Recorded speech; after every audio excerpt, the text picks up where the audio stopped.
Hello everyone. So I welcome you all to yet another session on SMMC session where I'm going to cover certain very important topics which are related to Assam history as well as which are related to, so overall all these topics are related to paper 5. As we all know, paper 5 has been dedicated to Assam. So let's get along with it because the session is going to be a very exciting one. So as you can see, the first topic we have for you is Baiko festival. Then we will talk about Medam Mefi. Then we will talk about the Ahom administration, and we also have for you something called the religious policy of the Ahoms. So this session is going to be very interesting. So please stay tuned till the very end of this particular session. So see, let's first talk about the Baiko festival. I mean, as you can see, this image itself is a wonderful image. Okay, it's a wonderful image. So Baiko festival, to give you guys a very brief idea what this Baiko festival is all about. This Baiko festival is a festival which is being observed by the Rabha community, by the Rabha tribe of Assam. Okay, as you all might be aware about a particular tribe, Assam has so much amount of diversity. Okay, Assam has got so many tribes reside here, so many religions. Okay, so many religions. You get to see so many people following so many different religious beliefs. So Assam is a land of diversity. India itself is a land of so much amount of diversity. Assam is a part of India. So Assam ought to have a lot of diversity in it. And Baiko festival is just another example of Assam's great diversity. Okay, so it's a festival, it's an agrarian based festival, okay, mind you. And as we talk, okay, this is the season, this is the time when Baiko festival is being celebrated by the Rabhas, okay, by the Rabha community of Assam. This is the time when they are celebrating. As we talk, they might be celebrating in some or the other part which they inhabit in Assam. Okay, so let's get started. So Baiko festival, it is celebrated in the state of Assam. It is celebrated by the Rabha tribes of India. Okay, the Baiko festival, it is celebrated, like I said, annually.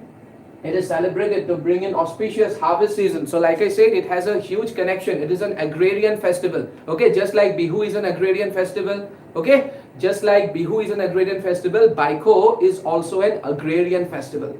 It has a deep connection with agriculture. So it is celebrated annually. It is celebrated to bring in auspicious harvest season and to fill it with abundant crops and good health. This is a celebration of good harvest. Okay, this is a celebration of good harvest. It is an ancient tradition. Okay, it is an ancient tradition. See, during this, now let's have a look at how this festival is being celebrated, or the most important features of this particular celebration. It is very fascinating. Okay, one of the most important features of this particular festival is that as part of this festival, certain individuals are being chosen to perform a certain activity. Okay, certain individuals. Now I'm going to tell you the activity which they are going to perform. Okay, or which they have to perform. But before telling you the activity, let me give you a brief idea about how these individuals are being trained for performing that particular activity on the D-Day. So, like I said, certain individuals are selected. Okay, let's say 7 or 8 individuals have been selected, and they are being isolated from the mainstream society. Okay, they are being isolated. They are made to live in total isolation. They are not allowed to mix up with the rest of the society, or they are not being allowed to mix with the rest of the society, let's say 8 or 7 days. Okay, from about 8 or 7 days before the D-Day. That is the day on which they have to perform that activity. So সেইদিনাখনৰ প্ৰায় ধৰক 7-8 দিনৰ আগৰে পৰা, okay, from before 8 to 7 days, okay, from 8 to 7 days before that festival or before that day, okay, they are being kept in a secluded atmosphere. Okay, they are being kept in a secluded atmosphere, so that they can train their mental capacities, so that they can train their physical capacities. Now, what is that activity? Finally, when the D-Day arrives, okay, they do what? It is unbelievable. It needs a lot of courage to do that. Okay, both mental as well as physical. And they do what? These people, these selected few individuals, they are made, or they walk barefoot. Khali bhorire, they walk barefoot over burning charcoal. Okay, that is the activity. Just imagine. Okay, they put themselves through this. Okay, they put themselves through this. They walk barefoot over burning charcoal, and this is one of the biggest attractions of the Baikho festival. Okay, it is one of the biggest attractions of the Baikho festival.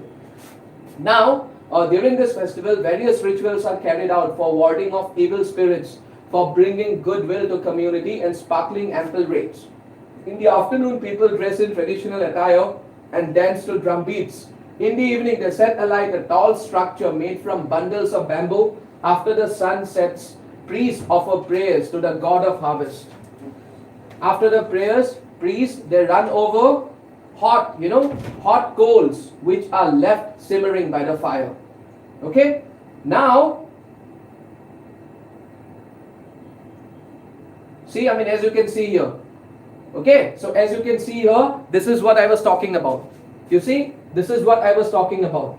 So who are these people? These people are Rabha priests. Okay, these people are respectable people, and they are made to undergo. Okay, they are made to undergo this, and before they undergo this particular ritual, they are being kept in a secluded atmosphere, in a secluded space for a good number of 7 to 8 days, so that they can train their mental and physical capacities before performing this particular ritual. Okay, and most of them are Rabha priests. Okay, most of them are Rabha priests.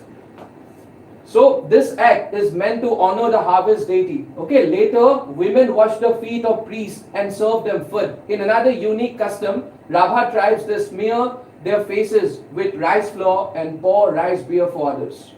Okay, and about the Rabha tribes we all know. Okay, we know a lot of things about the Rabha tribes. For example, they are a Tibeto-Burman community. Okay, they are a Tibeto-Burman community, very, very interesting.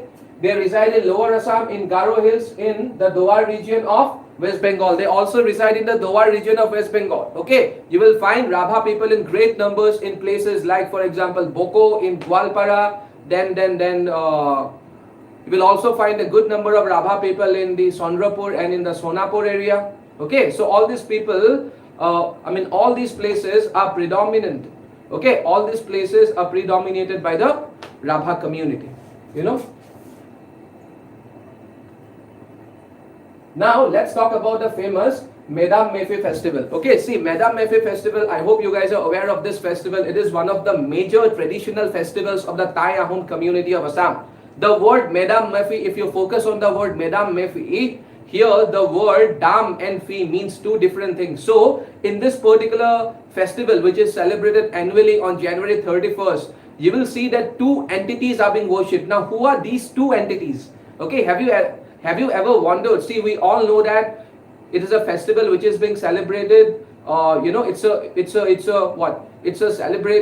a festival which is being celebrated in a community. So it is not something which is being observed in isolation. Okay, it is being celebrated as part of a community. So it's a community based. Okay, it is a community based festival. So we all know that they worship certain entities, but who are those entities? The answer is hidden in the name of the festival itself. And okay, those two entities are Dam and Fi. Now the question arises, who are Dam and who is Fi?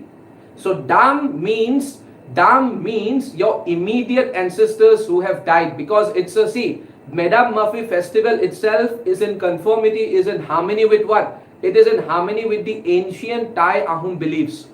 It is in harmony with the ancient Thai Ahom beliefs. Now, with the arrival of Hinduism, okay, with the arrival of Hinduism, when they got attracted to Hinduism and other religions, now many Ahoms or most of the Ahoms embraced Hinduism, but at the same time, there were many such Ahoms who did not let go their age-old practices, and now they have again begun to revive the age-old customs which are in harmony with the ancient Thai Ahom beliefs. Okay, which are in harmony with ancient Thai Ahom beliefs, be it celebration of festivals like Medam Mefi. See, Medam Mefi is something which has been observed by the Thai Ahom community since a long time. It is not new. It is not a new festival. The kind of revival I am talking about, that kind of revival can be seen in other spheres. Okay, for example, the ancient Thai Ahom religion had certain gods. Okay, the ancient Thai Ahom religion had certain gods, like for example, one of the most important gods in the ancient Thai Ahom religion was one of the most important gods in the ancient Thai Ahom religion was Langdon. Okay, Langdon. So I'm talking about they're trying to revive that particular culture. Okay, then there was another very important goddess by the name of Jasingfa. Okay, Langdon, Jasingfa, these are the names of certain gods and goddesses which are a part of the ancient Tayahum beliefs. Now, certain sections among the ancient Tayahum community are trying to revive it, are trying to revive these things. But Medam Mefi, which is also a part of the ancient Tayahum beliefs, has been observed in Assam since eternity. Okay, ever since the Ahoms entered the plains of Assam, they have been observing this. Now they used to observe another festival. The Ahom kings used to observe another ceremony by the name of Rikvan. Now they no longer observe, we no longer hear about this particular festival, the Rikvan festival, which was associated with what? Which was associated with longevity. Okay, they used to, in this particular practice, which was usually being practiced by the Ahom kings, they used to seek longevity. And this particular festival was generally being observed after winning a war. Rikvan. Okay, so Rikvan has gone obsolete. Okay, Rikvan has almost gone obsolete, but Medam Mefi still it occupies a very important place in the Tayahom community. Okay, Medam Mefi. Now, like I was saying, so in Medam Mefi, what happens is they basically worship two entities. Because, see, before knowing the names of those two entities, you have to understand one more thing, which again is in conformity with the ancient Tayahom beliefs. And that is what? Ancestral worship. Ancestral worship is a very important part of the ancient Tayahom beliefs. See, in one of my previous classes, I also spoke about Moidams. Moidams again is something which is a part of the ancient Tayahom beliefs. Now you guys won't believe there are still certain sections of the Ahom community. Okay, there are still certain sections of the Ahom community, especially certain priestly classes like Bailungs. Okay, certain priestly classes of the Ahom community like the Bailungs and the Mohans who continue the practice of Moidam still today. Okay, can you guys believe it? So, I mean, just like Moidams is a part of their ancient Tayahom beliefs, so they used to believe in one more thing, ancestral worship. Okay, ancestral worship occupied a very important place. They used to believe what? They used to believe that after one of their family member dies, after the death of one of their family members, he turns into what? He turns into the angel, guardian angel. Okay, he or she turns into a guardian angel of that particular family and protects that family from all kinds of evil. And after a certain point in time, that particular guardian angel, okay, after a certain point in time, that particular guardian angel, he or she unites with the ultimate God. He or she unites with the ultimate God who is Fi. So in this particular festival, so as you can see, they pay a lot of importance to their ancestors, because of which, okay, they believe that their ancestors, even after their death, okay, again I'm repeating, this is a part of the ancient Tayahom beliefs. They believe that the ancestors, even after death, they keep a watch over their families. So they worship them.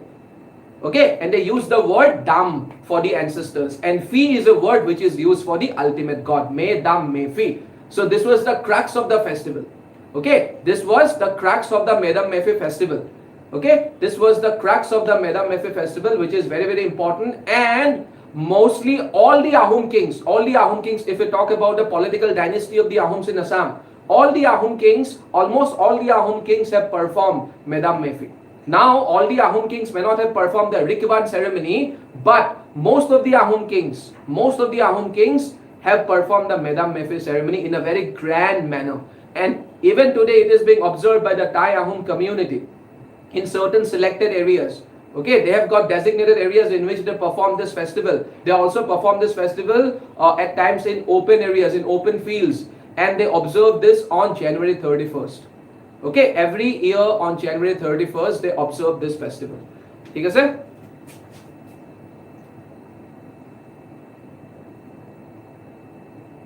See, I mean, as you can see is May. I mean, as you can see here, May means what? Offerings. So offerings are being made to whom? Offerings are being made to Dam, which means ancestors, and Fi, which means God. So May, Dam, May, Fi. Offerings to ancestors and offerings to God. That is the literal meaning of May, Dam, May, Fi.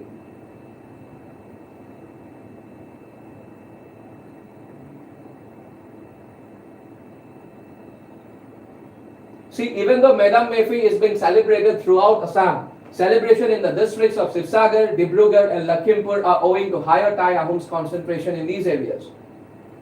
So, here you can also find about the 31st of January being observed as the Medam Mefi. Okay, the Ahom kings, okay, previously used to hold prayers on this day in order to honor victory after the war and to obviate any danger from occurring. For instance, King Sohungmung, King Godadhar Hingho, King Pramotta Hingho, King Rajeshwar Hingho have worshipped all the Ahom gods at Soraido. Yeah, so that's another very interesting thing. Initially, if we talk about, see, Soraido, right from the time Soraido was established as the permanent capital of the Ahom dynasty in around 1253 CE by none other than Sukafa himself. When he established Soraido as the first permanent capital of the Ahoms. Mark my word, I am saying permanent, because Soraido was not the first capital, it just became the first permanent capital. Ever since then, Soraido continued to maintain a very special position. Okay, it continued to maintain a very special position among the Thai Ahom or among the Ahom kings.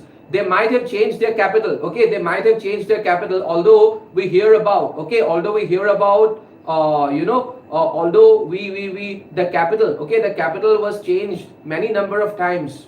Okay, during the course of the political history of Ahoms in India, their capital was changed many a time.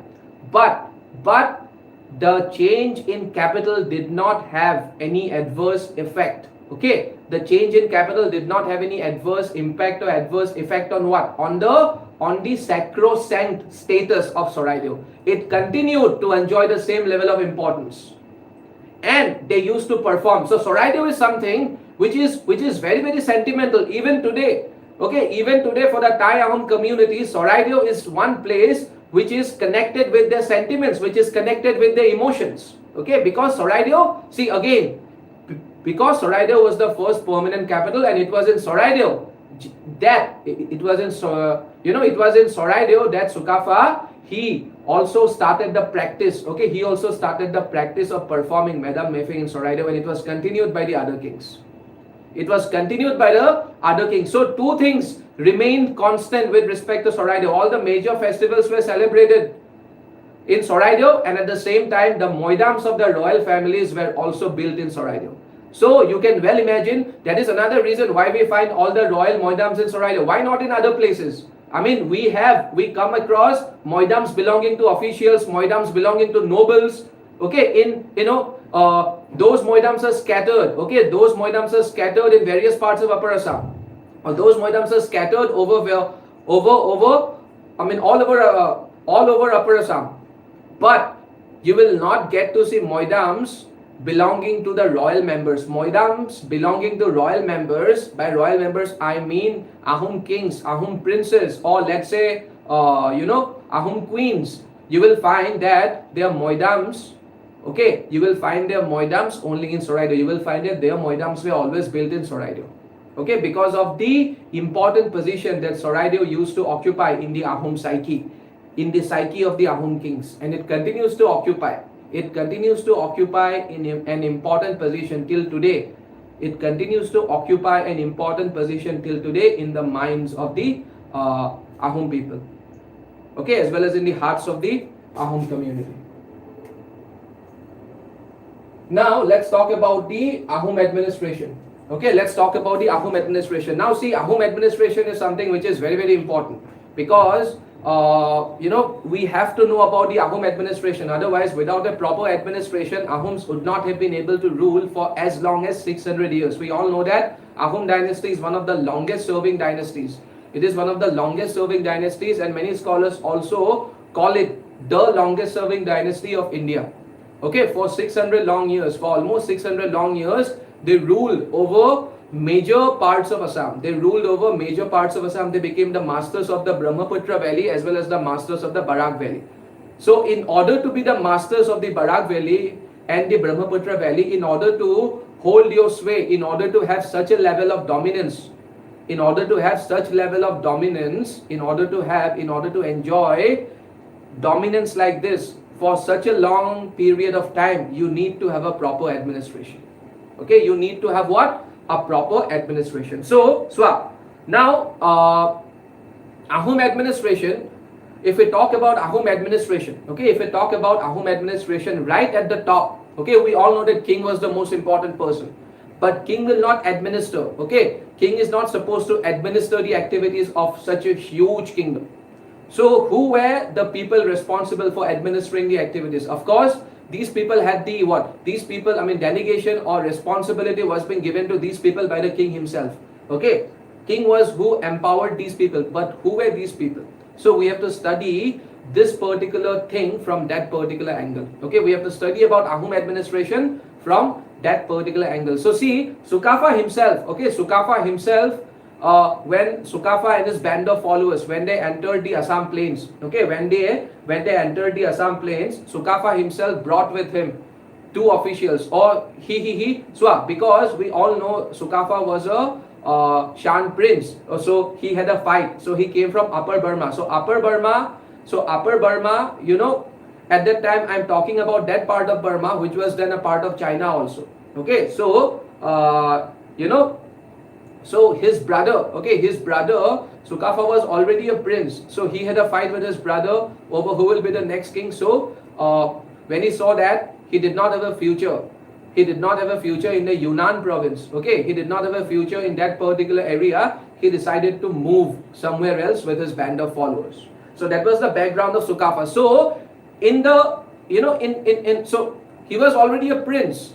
So the place where he came from, in that particular kingdom, there were already two offices, there were already two positions by the name of Bor Guhai and Burha Guhai.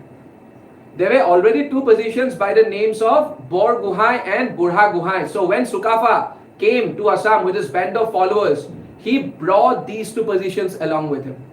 He brought these two positions along with him. So it will be wrong on our part to say that he was the brainchild behind these two positions, or the Ahoms, or the Ahoms of Assam were the brainchild, because these two positions were already present in that particular kingdom that Sukafa came from. He just brought these two positions along with him to Assam.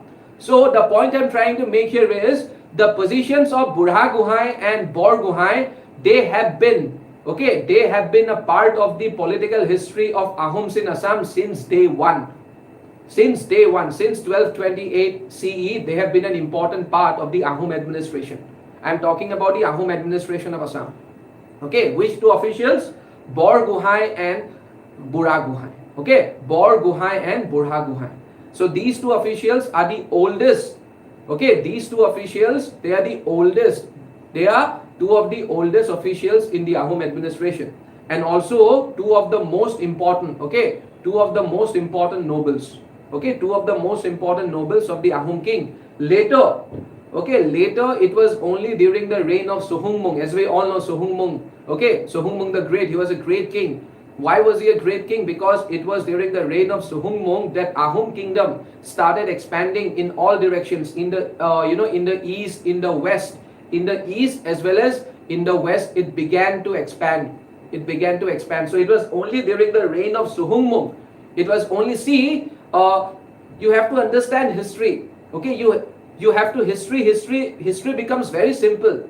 History becomes very simple if you understand the cause and effect. Now that the Ahom kingdom is expanding, now that responsibilities are increasing, so he creates a new position. That makes, you know, that makes perfect sense why this new position was created, especially during the reign of Suhumung. Now there was a family angle also. That's a different thing, because the person who was given, or the person who was made, okay, the person who was appointed to this particular position was related to Suhumung. That's a different thing. Okay, but this new position was created by Suhumung, and the name of this position was Bor Patra Guhai. Okay, and the first person to become the Bor Patra Guhai was Konseng Bor Patra Guhai, Konseng, who was related to Suhumung. And with the addition of this Bor Patra Guhai, okay, with the addition of Bor Patra Guhai to Ahom administration, now we have three most important nobles of the Ahom administration.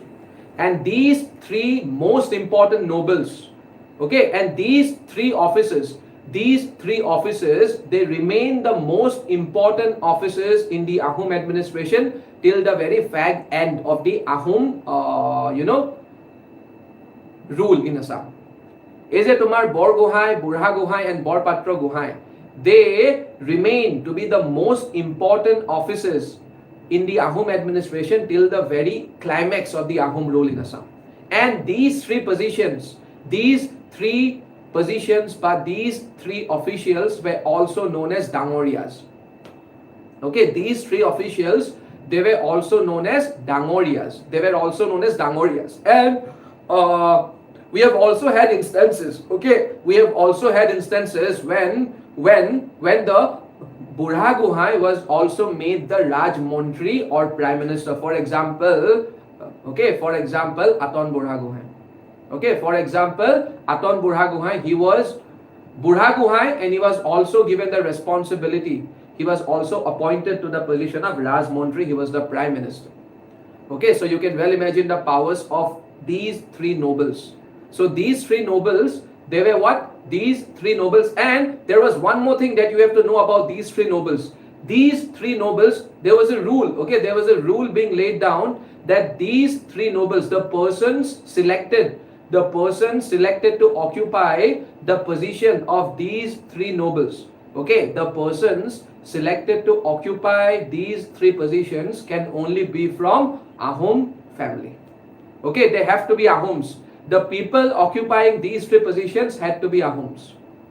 Okay, it was maintained very strictly. The people occupying these three positions had to be Ahoms. Okay, non-Ahoms were, more often than not, or it was almost, we do not get to hear about any non-Ahom being appointed to these three positions. Okay, now with respect to other positions, certain positions were offered, with respect to other positions, the other positions could be occupied by Ahoms as well as non-Ahoms. Okay, but as far as these three positions were concerned, it was compulsory that these three positions or these three offices are filled by only Ahoms. And later, now what did I say? These three were the three most important nobles of the Ahom king. And later, it was during the reign of Pratap Singha. Okay, it was during the reign of Pratap Singha that, now see, why only we get to hear about the creation of two very, very important posts during the reign of Pratap Singha? Because during the reign of Pratap Singha, okay, there is a major shift, there is a major change in the borders of the Ahom dynasty once again. Okay, for the first time, it was during the reign of Pratap Singha that in 1639 the Ahoms entered into a treaty with the Mughals. Okay, so new territories were coming under the control of the Ahoms. Okay, it was a major treaty being signed between the two powers. New territories came under the control of the Ahoms. As new territories came under their control, Pratap Singha created two new posts. And these two new posts were, number one was the post of Borborwa, and number two was the post of, the second post was the post of Borfukon. Okay, now Borborwa was supposed to, Borborwa, the first person to occupy this position was Mumai Tamule Borborwa, as we all know. And the first person to occupy the position of Borfukon was Langi Panisia. Now, anyways, so what were the new responsibilities being given to these two officers? Now, Borborwa was supposed to, administer those areas. Borborwa was supposed to administer those areas lying to the east. Borborwa was supposed to administer those areas lying to the east of Koliabor, which have not already been administered by the Burha Guhai and the Bor Guhai. So all those areas which are not being administered by Burha Guhai and Bor Guhai and which are lying to the east of Koliabor are from now onwards supposed to be administered by Borborwa. And the areas lying to the west of Koliabor have to be controlled and administered by Borfukon. And if you make a comparison, both the offices were equally important, equally powerful. But if you make a thorough comparison, you will see that in certain respects, Borfukon, he started enjoying a little bit, he started enjoying more autonomy in comparison to his counterpart, that is Borborwa. Why? Mainly because of the distance. At first, Koliabor was the headquarters of the Borfukon, then his headquarters got shifted to Guwahati. So when it got shifted to Guwahati, you can well realize you can very well appreciate the fact that Guwahati is very far from, places like Rangpur and Gorgaon. That is modern day Sibsagar. So given the distance between Guwahati and Sibsagar, so the Ahom king started giving a lot of autonomy. He started delegating a lot of responsibility to Borphukon. So mainly because of the distance, Borphukon was also elevated to the position of the viceroy. Okay, why viceroy? Because he also started talking. He also started dealing with a lot of neighboring kingdoms. So while dealing with with a lot of neighboring kingdoms, like for example the Raja of Dorong, the Raja of Rani. So while dealing with all these neighboring kingdoms, he became the viceroy for them, and he was the Borphukon also. And he also played a very important role in the trade which was happening, between Assam and the areas lying to the west of Assam, like for example Bengal. So he had a control over the trade also. Obviously, he had to pass on the revenue. He had to pass on the revenue being earned from the trade to the Ahom king. But I am saying he played a very major role in that particular trade. So these 5 officers, that is Burha Guhai, Bor Guhai, Bor Patra Guhai, Bor Phukon, and Bor Borwa. The last 2 officers were added during the reign of Pratap Hingho. So these 5 officers they became the most important officers of the Ahom king. Okay, they became the most important officers of the Ahom king with time. But please be careful. I let me remind you once again. So, but even among these 5 officers, even among these 5 officers who were the most important were the Damorias. That is Burha Guhai, Bor Guhai, and Bor Patra Guhai. But these 5 officers were like the Council of 5. They were also known as Council of 5. I mean, Council of 5 is a modern day name. So they played a very, very major role in Ahom administration in making the decisions. In making the decisions and in the Ahom administration. Obviously, they have to follow the orders of the Ahom king. For example, Lasit Borphukon, he could not say no to the Ahom king. He could not say no to the will of Sakradhwaj Singha, and that led to a fiasco. That led to a fiasco by the name of Battle of Alaboy, and we all know what happened in Battle of Alaboy. It's a very sad, it was a very sad moment during the course of that particular battle which was going on with the Mughals, in which many Assamese soldiers were killed. So Lasit Borphukon initially was not in favor of clashing in open with the Mughals, but it was only due to the orders of the Ahom king, because he could not say no to the Ahom kings, so he was forced to take the decision.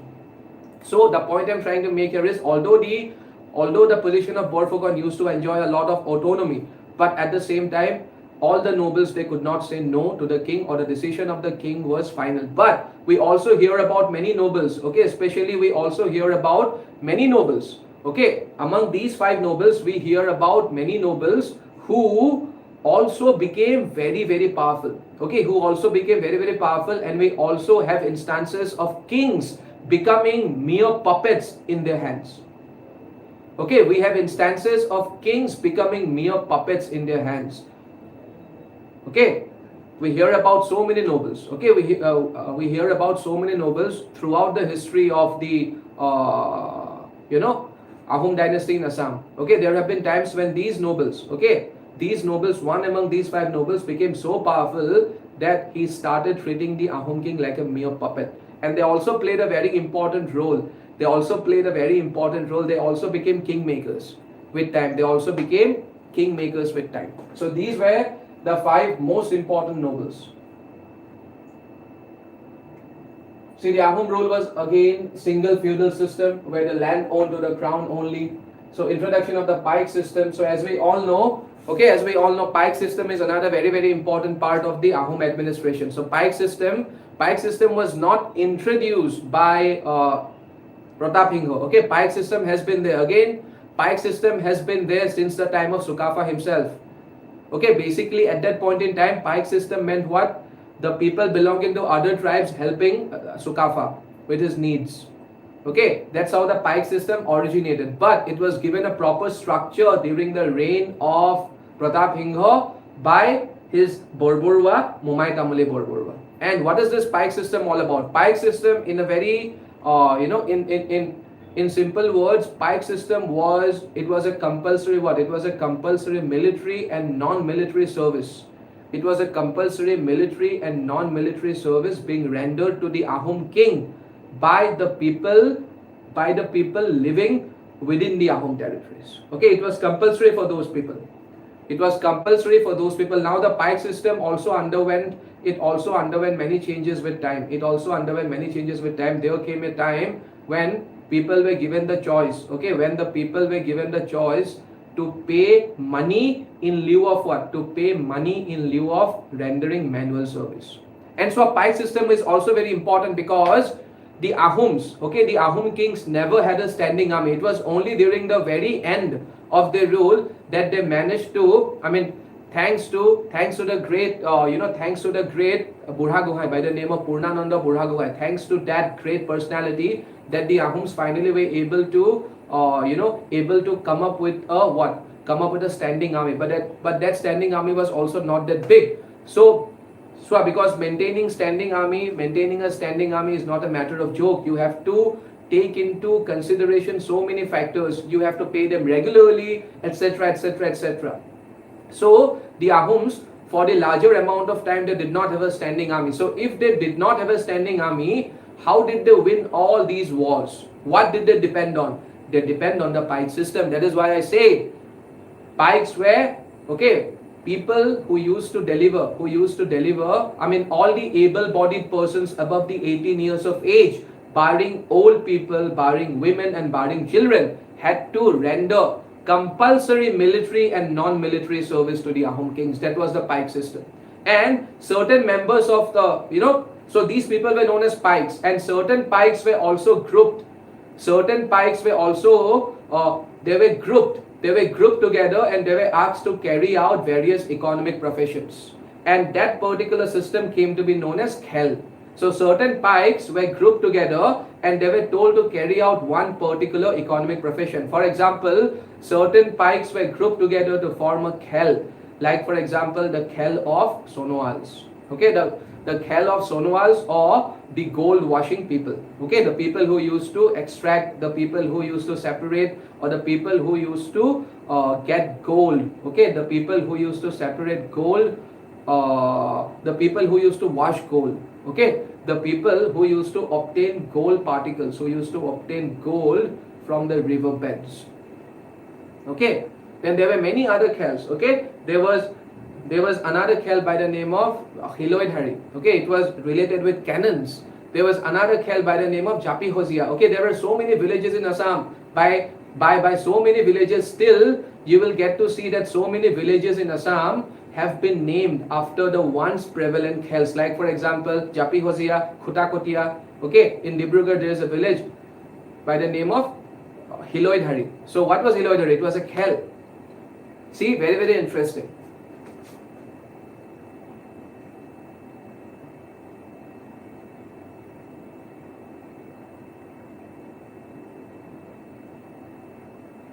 So see, like this the king used to sit with his council of ministers.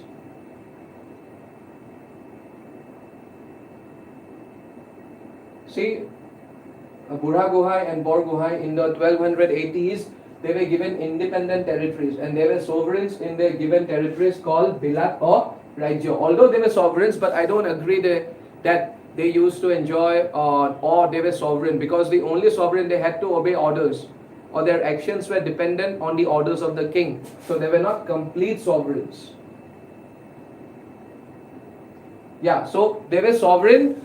Okay, they were, these nobles were also given a what? These nobles were also given a specific number of pikes under them. So they were sovereign as far as their treatment with respect to those pikes are concerned. They were sovereigns. So, Pratap Hingo, this has been discussed already. The pike system.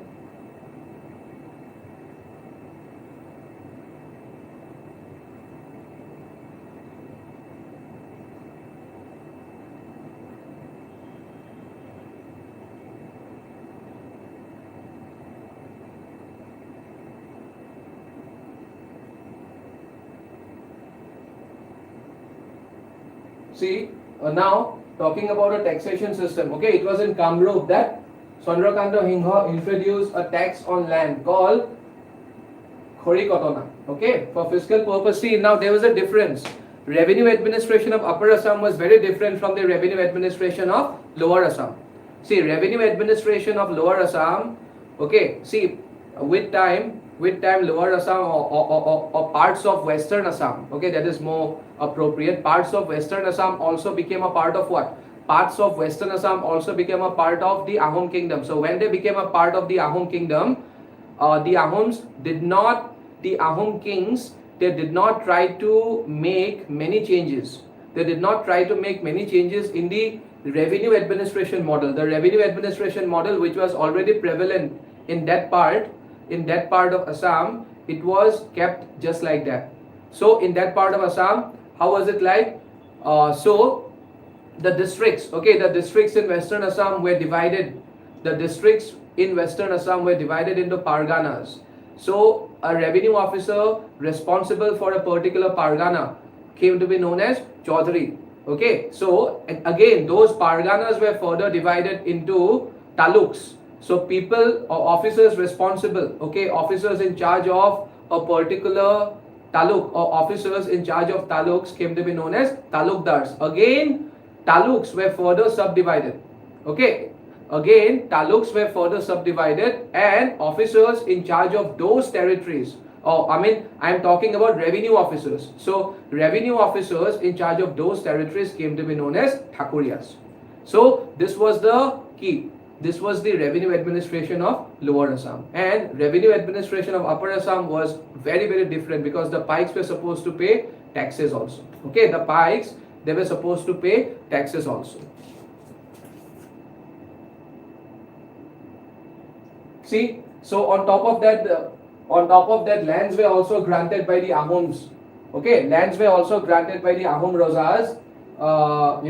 And these lands can be classified. Okay, these lands can be classified under several heads, such as Devottar land, where for the maintenance of the temple, Brahmottar land for the Brahmanas, okay, and Dharmottar land, okay, for religious and charitable purposes. Now let's talk about the religious policy of the Ahoms. See, religious policy of the Ahoms is very, very significant. Always keep one thing in mind. Okay, they had one policy which was seen throughout the Ahom rule in Assam with certain exceptions. And what was that policy as far as religious policy is concerned? Non-interference. Okay, they did not interfere as much as possible with the religious beliefs of other people. And we have many instances of the Ahom kings patronizing people of other religions. Okay, see, the Ahoms were more or less they followed a liberal policy towards all the creeds. Okay, before embracing Brahmanism or Hinduism, the Thai Ahom community worshipped a number of gods and goddesses with sacrifices and offerings. The main of them were, Furatara, and like I said, Langdon, okay, Jasingfa. So all these were the ancient gods. The guardian god of the community was the image of Chomchang, later called Somdev. Okay, after Hinduization, they continued to worship the image for their success and well-being.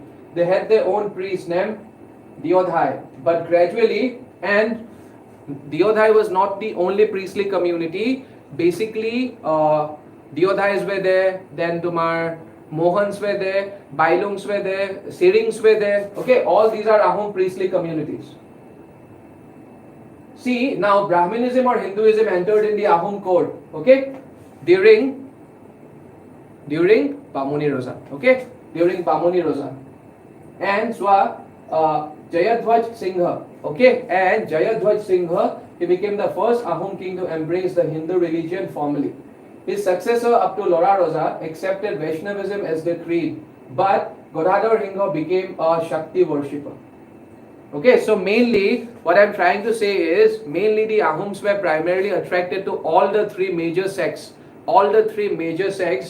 of Hinduism, that is Vaishnavism, Shaktiism, as well as Shaivism. Okay, the Hotros, they played important role in the socio-political life of the society. Okay, most of the Ahom monarchs showed due respect to all religious heads and institutions. Okay, this is a very important line. See, the Hotras, okay, the Hotras, the Neo-Vaishnavite movement which was started by none other than Mahapurush Srimanta Hankordev. So initially the Ahom kings were tolerant towards him. Later, due to certain misunderstandings, he was compelled to leave Assam. Okay, he was compelled to leave, not exactly Assam, but he was compelled to leave the Ahom territories, and he was compelled to leave them for the Koch territories. He started propagating his ideas in the Koch territory. Now see, that doesn't qualify, or that doesn't tell us, or that doesn't explain, or that is not enough for us to conclude that the Ahoms were not tolerant towards other religious beliefs, because we have many examples which show otherwise. Okay, which show otherwise. Now, I mean, obviously there have been certain exceptions. Now see, we have to understand why the Ahoms, or why certain Ahom kings, like for example Gadadhar Singha, why was he intolerant towards certain Vaishnava Guhais? Okay, why was he intolerant? Why was he intolerant towards them? Now you have to understand one thing, the Neo-Vaishnavite movement. Okay, why did certain Ahom kings saw the movement as a threat? Okay, see, mainly because of two things. Number one, the it was not a religious rivalry. Okay, it was not a reaction out of hatred for that particular religion. It was nothing like that. It was more of a necessity. Number one, because the Neo-Vaishnavite religion, it taught non-violence. And number two, it taught what? It taught pure vegetarianism. Now see, non-violence and vegetarianism, these are two things which cannot be there, or which cannot find a place, or which are completely antithesis to monarchy. What is monarchy? Or what is autocracy? Okay, because be it any kingdom, take the example of any kingdom. I mean, it's not a democracy. Okay, any kingdom, be it any kingdom, take the example, the very system of monarchy, it rests on what? It rests on force and only force, brutal force. Now, there might be certain good kings, there might be certain bad kings, but be it a good king, even a good king depends on what? Force. Because that's what the meaning of monarchy is. Despotic, there have to be despotism. There has to be despotism, they have to be despotic. This is what despotism is all about. And despotism rests on what? Despotism rests on force. You have to have political force. Okay, you have to have force. You have to exhibit a certain amount of aggression. Okay, you have to exhibit a certain amount of aggression. Had Sukafa not exhibited a certain amount of aggression, he would not have been able to found the Ahom kingdom. Okay, or had the Kosaris, or had the Sutiyas, or had the Mughals, or had the Delhi Sultans, or had any other kingdoms, had the Cholas, had the Pandyas, had the Pallavas, had the Chalukyas, okay, had they not exhibited a certain amount of aggression, they would not have been able to they would not have been able to lay, or they would not have been able to establish their kingdoms. So non-violence goes directly against this this precondition for monarchy. Then then the second, okay, vegetarianism again goes against this condition, because the Ahoms, before their conversion to Hinduism, or even after their conversion to Hinduism, see, again, vegetarianism, according to scholars, vegetarianism is something which is making you which is more or less, it is considered very important for soldiers to feed on what? More or less, it is considered very important for soldiers to feed on things which will give them a lot of strength, because like I said, see, point number 2 is connected to it. Point number 2 is connected to point number 1, because the soldiers need to eat a lot of things, especially things which give them a lot of strength, because they have to perform in the battlefield. And in the battlefield, what they need the most, they need to exhibit force, they need strength.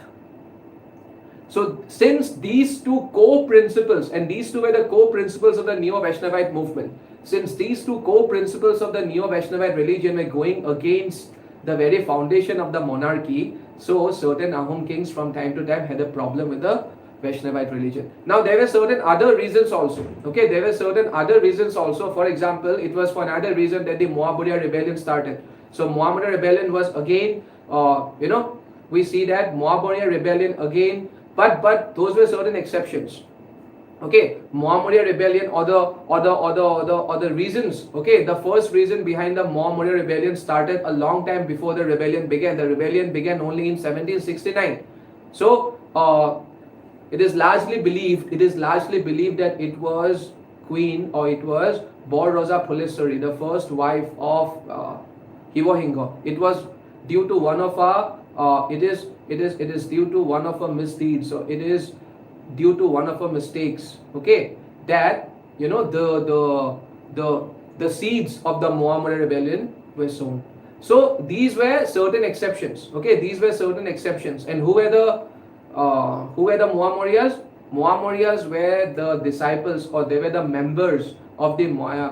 They were the members of the Mayamara Hotra, a Hotra which was established, which was founded by Sri Sri Aniruddha Dev. ठीक है? So we have certain exceptions, but see, earlier I was talking about Godadhar Ringo and his brutal policy towards certain Vaishnava Gukhais. But we also have to remember that the moment his son came to power, that is Rudra Hingo, he reversed his father's policy. He started giving the same accord. He started bestowing the same privileges on those Vaishnava Gukhais who were earlier ousted from their positions. So he tried to reverse his father's policy, because had they did not do that, the Neo-Vaishnavite movement was becoming extremely popular. And even among their own ranks, there were so many Ahom officials, there were so many members of the royal family that got attracted to the teachings of this particular religion, Neo-Vaishnavite movement. So how could they control it? So they also knew this very well, that we cannot make an enemy out of the people following this particular religion. And anyways, political stability is a must. The kind of prosperity the Ahom kingdom saw, that was only possible in a politically stable environment. And if you keep on fighting in the name of religion, your environment will never be stable enough. And when you do not have a stable environment, you cannot pursue development oriented activities. Okay, that is simply not possible. So the point I'm trying to make here is, barring these exceptions, the Ahoms, more or less, they were tolerant towards people following other religions. Okay, barring these exceptions, the Ahoms, because a lot of the hotras at Majuli, were also built by the Ahom kings. So barring certain exceptions, they were more or less tolerant towards all the other religious groups. And they also did not try to interfere with the tribal beliefs, because there were a lot of tribals. Okay, there were a lot of tribes residing in and around the Ahom territory. So they never wanted to tamper with the religious beliefs of the tribes. Okay, on top of that, there were many peers. Okay, there were many Sufi saints. Okay, there were many Sufi saints who had come to Assam. During the reign of the Ahom kings. And these Sufi saints were also given lands. They were also donated lands. The Ahom kings, you guys won't believe, used to have separate officers. They created separate posts. They created separate officers to take care of the problems, separate posts were created, okay, to take care of the needs of the Muslims living in Assam at that point in time. Okay, so certain positions were also created in the Ahom court to especially take care of the needs of the Muslim population. And the Sufi saints who had come to Assam during their time, many Sufi saints were also given land grants. Many Sufi saints, just like they gave a lot of land grants to temples, just like they gave a lot of land grants to Brahmins. Okay, so certain Sufi saints were also given land grants. For example, when the most famous Sufi saint of Assam, that is Azan Peer, okay, who became famous as Azan Peer, and he came during the reign of Pratap Hingo. Then, initially there was some misunderstanding. Okay, at the end of it, Okay, at the very end of it, when it was proved, okay, when it was proved that Azan Pir was innocent, when his innocence was being proven, Pratap Ingo, he donated, okay, he donated him a piece of land. It is said that he donated him a piece of land on the banks of the river Dikho, okay, on the banks of the river Dikho in the modern day city of Hivahagar. Okay, so this makes it, okay, this makes it very evident, this makes it very evident that the Ahoms were more or less tolerant towards other religious beliefs. They were not just tolerant, but at times they also patronized other religions. They also patronized other religions, just like the Satavahanas, despite their Brahminic affiliations, they patronized Buddhism. Okay, similarly the Ahoms also patronize other religious beliefs. Okay, so on that note, I'm ending my today's session. Thank you so much, and we'll be keep coming, we'll be coming with more such videos, so keep watching all the videos. Thank you so much.